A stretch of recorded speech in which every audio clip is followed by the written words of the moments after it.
زندگی اختیار کیے بغیر آپ کو سکون کے علاوہ سب کچھ مل سکتا ہے، کیونکہ بے دین آدمی جس کی اللہ پہ نظر نہیں ہے، جو اللہ کو نہیں مانتا، وہ ہر وقت وہ کامیاب لائف کے لیے نا وہ کہے گا مجھے کوئی پریشانی نہ پہنچے زندگی میں، اور دنیا میں ایسا کوئی شخص نہیں ہے جسے پریشانی نہ ہو۔ تو یوسف علیہ السلام خوش ہو رہے ہیں، فرما رہے ہیں وقد احسن بی، میرے رب نے ایک احسان تو یہ کیا کہ اس خواب کی تعبیر کو پورا کر دکھایا۔ وقد احسن بی اذ اخرجنی من السجن، اس وقت بھی احسان کیا تھا جب مجھے اس نے جیل سے نکلوایا تھا، حالانکہ ڈلوایا بھی تو اللہ ہی نہیں تھا، بلکہ اللہ نے تو خود کہا کہ ہم نے یوسف کی دعا قبول کی، عورتوں کے شر سے بچا کے ان کو جیل میں ڈال دیا، لیکن اس کی نسبت نہیں ہو رہی، کیونکہ جیل میں تو بہت سے لوگ جاتے ہیں، نکلتے وہ ہیں جن پر اللہ کا فضل ہوتا ہے۔ وقد احسن بی اذ اخرجنی من السجن، اس وقت بھی احسان کیا جب اس نے مجھے جیل سے نکالا۔ وجاء بکم من البدو، اور ابا آپ پر اور آپ کی اولاد پر بھی اور مجھ پر یہ بھی احسان کیا کہ میرے پورے خاندان کو گاؤں سے اٹھا کے شہر میں لے آیا۔ اچھے پہلوؤں کو دیکھا جا رہا ہے، آزمائش کے پہلوؤں پہ پردہ ڈالا جا رہا ہے، اس کا تذکرہ نہیں کیا جا رہا۔ آج ہم ذرا سے پریشان ہوتے ہیں تو اللہ کی ساری نعمتیں ایک طرف، یہ بھی نہیں ہے، یہ بھی نہیں ہے میرے پاس، یہ بھی نہیں ہے۔ بھائی تیرے پاس جو ہے وہ تو بتانا کم از کم، جو چیزیں نہیں ہوتی ان کا تذکرہ کرتے رہتے ہیں اور ناشکری کرتے رہتے ہیں۔ نبی صلی اللہ علیہ وسلم نے فرمایا دنیا میں اپنے سے کمتر کو دیکھو، اگر آپ لیاری میں رہتے ہو تو ناظم آباد والوں کو مت دیکھو، آپ مچھر کالونی والوں کو دیکھو کہ ان سے اچھے ہو۔ ناظم آباد میں رہتے ہو تو ڈیفنس کو مت دیکھو، کس کو دیکھو؟ اورنگی ٹاؤن کو دیکھو۔ اور اگر ڈیفنس میں رہتے ہو تو یورپ اور امریکہ والوں کو مت دیکھو، کچی آبادیوں کو دیکھو کہ وہ کیسے رہتے ہیں۔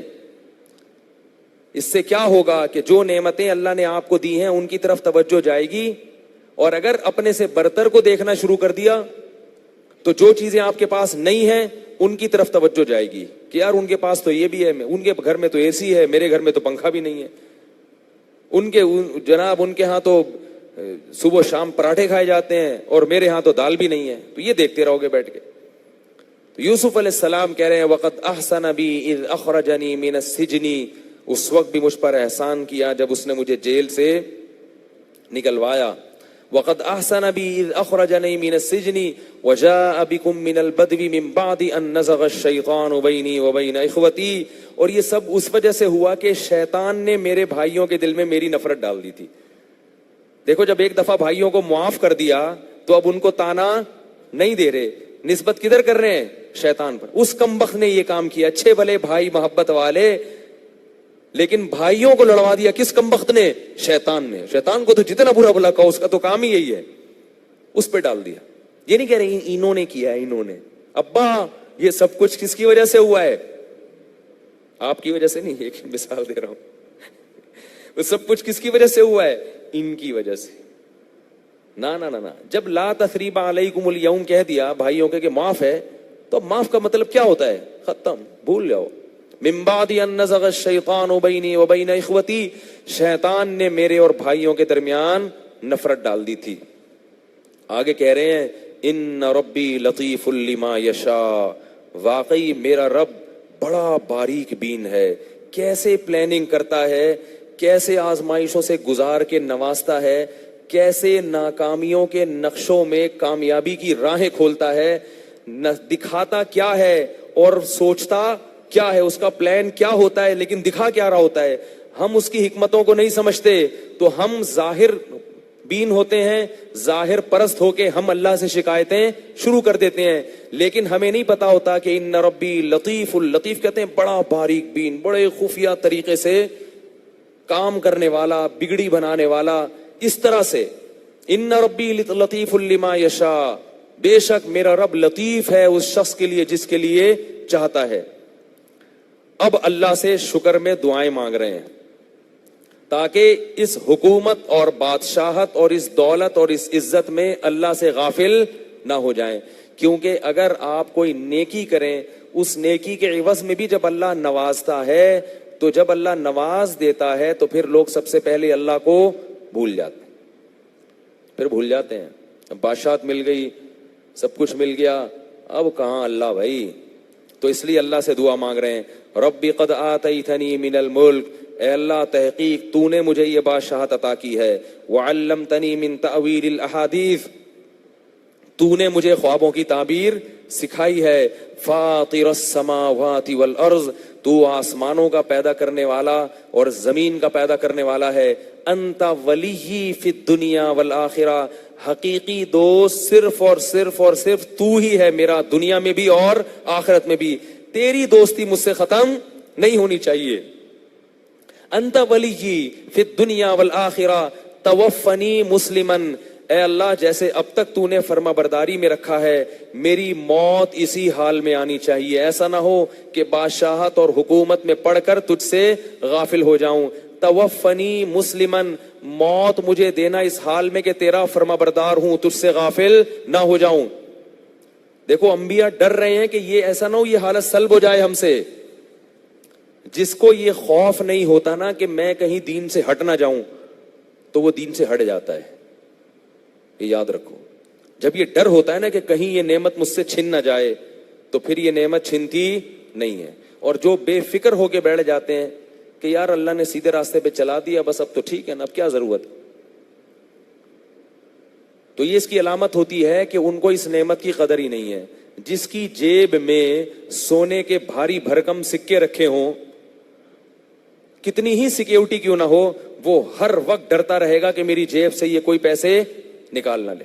آپ بینک سے 1 کروڑ روپے کی گڈی لے کے نکلے, آپ کو پتا ہے کسی کو پتا ہی نہیں کہ میری جیب میں پیسے ہیں, پھر بھی آپ ڈرتے ہو کہ نہیں ڈرتے؟ پیچھے مڑ کے دیکھو گے, اللہ سے دعا بھی مانگو گے, اے اللہ بچا لے. اور آلتو جلالتو آئی بلا کو ٹالتو, جو ہم بچپن میں پڑھتے تھے, ہمارے جب ایک ٹیچر آتے تھے نا بڑے سخت تھے, تو ہمیں کسی نے بتایا تھا کہ آلتو جلالتو آئی بلا کو ٹالتو پڑھا کرو. ہم پڑھتے رہتے آلتو جلالتو آئی بلا کو ٹالتو.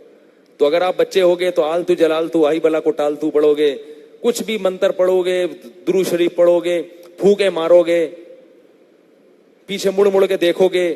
اور اگر یہ گڈی ڈبل ہو گئی تو آلتو جلالتو 100 دفعہ پڑھو گے, ٹھیک ہے نا, اور ڈبل ہو گئی تو 200 دفعہ پڑھو گے.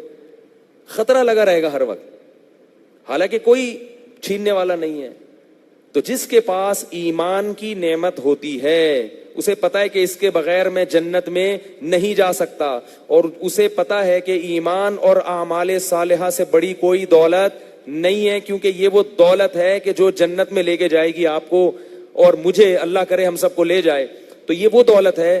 تو جس کو پتا ہے یہ اتنی قیمتی دولت ہے, اور ایک ڈاکو مستقل پیچھے لگا ہوا ہے, آپ کی جیب میں ڈالر کی گڈی ہے, آپ کو پتا ہے کہ علاقے میں امن ہے, کوئی چھیننے والا نہیں ہے, پھر بھی مڑ مڑ کے دیکھو گے کہ بھائی حالات کا کچھ پتا نہیں ہے. اور اتنی قیمتی دولت ایمان کی, اور پتا ہے کہ شیطان مستقل پیچھے لگا ہوا ہے, وہ دلوں میں وسوسے بھی ڈالے گا اسلام کے خلاف, وہ اپنے نمائندوں کو بھی چھوڑے گا آپ کا ذہن خراب کرنے کے لیے, وہ آپ کو ہر طرح سے ورغلائے گا دین سے ہٹانے کے لیے. تو ایسی صورت میں کیسے اطمینان سے انسان بیٹھ سکتا ہے بھائی, اور یہ تسلی کر لے کہ مجھے کچھ نہیں ہونے والا, میں جیسا ہوں ویسا ہی رہوں گا اور اچھا ہو جاؤں گا مستقبل میں جا کے. لوگ توبہ کیوں نہیں کرتے؟ کہتے ہیں کر لیں گے مستقبل میں. او بھائی آپ کو تو توبہ کر کے ڈرنا چاہیے کہ کہیں ٹوٹ نہ جائے مستقبل میں, اور آپ نے کی نہیں ہے اور امیدیں لگا کے بیٹھے ہو کہ مستقبل میں کر لوں گا میں. تو اب یوسف علیہ السلام کیا دعا مانگ رہے ہیں, اللہ تو نے ایمان اور اعمال صالحہ کی توفیق دے دی, تو میرا دوست ہے, توفنی مسلمہ, اے اللہ مجھے فرما برداری میں موت دینا, مسلمان بنا کے, مسلم بنا کے. وَأَلْحِقْنِي بِالصَّالِحِينَ, اور نیک لوگوں میں مجھے لاحق کر دے. کیا مطلب؟ اے اللہ دنیا میں صرف اکیلا میں ہی نیک نہیں ہوں غامدی کی طرح, دنیا میں بہت, آج کل اس پہ آیا ہوا ہے وبال غامدی کا, پتہ نہیں ہر تھوڑی دیر میں میری, وہ کہتا ہے میں کسی کو نہیں مانتا. انبیاء ہمیشہ یہ دعوت دیتے ہیں کہ اللہ جتنے دنیا میں مسلم ہے نا, مجھے بھی ان میں ایک ادنا فرد بنا دے. حالانکہ انبیاء سب سے افضل ہوتے ہیں, لیکن تواضع کہ اللہ بہت سارے تیرے فرما بردار ہیں تو مجھے بھی ان لوگوں میں شامل کر لے. اور جو یہ کہتے ہیں نا میں مجھے پتا ہے, باقی سارے ایسے ہی ہیں. اس کا مطلب اسے نہیں پتا.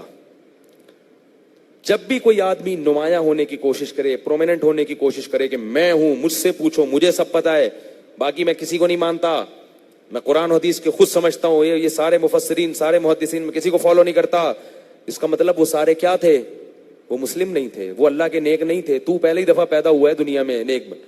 بہت بڑی کثرت ہے مسلمانوں کی, ایمان والوں کی, جو ہر دور میں نیک ہوتی چلی آئی ہے, اور یہ کسی دور میں ختم نہیں ہوگی. اگر برے ہوں گے تو نیک بھی ہوں گے, بہت بڑی تعداد میں ہوں گے, کیونکہ نبی نے یہ نہیں فرمایا کہ نیک لوگ ہر دور میں ہوں گے, فرمایا بہت بڑی تعداد میں ہوں گے. اس کی دلیل یہ ہے کہ حدیث میں آتا ہے ظاہرین علی الحق, حق پر ان کا غلبہ رہے گا, حق ان کے ہاتھ میں ہوگا. غلبہ کا مطلب کیا ہوتا ہے؟ پاور ہوگی ان کی, پتا چلے گا, یہ اپنا وجود ہوگا. یہ نہیں کہ 4 آدمی کھوکھرا پار میں ایک جماعت المسلمین کی مسجد ضیاء الدین ہاسپٹل کے قریب, اس کو غالب نہیں کہتے, باقی دنیا میں پتہ ہی نہیں, پتہ ہی کوئی نہیں, ٹھیک ہے نا, باقی دنیا میں کوئی ہے ہی نہیں.